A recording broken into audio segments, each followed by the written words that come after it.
حضور اکرم صلی اللہ علیہ وآلہ وسلم نے فرمایا کہ وحی نازل ہوتے وقت کبھی مجھ کو گھنٹی کی سی آواز محسوس ہوتی ہے، اور وحی کی یہ کیفیت مجھ پر بہت شاق گزرتی ہے۔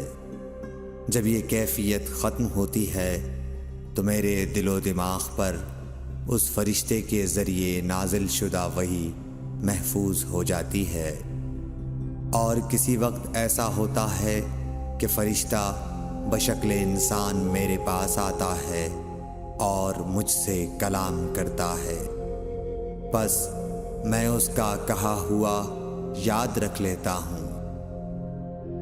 صحیح بخاری حدیث نمبر 2۔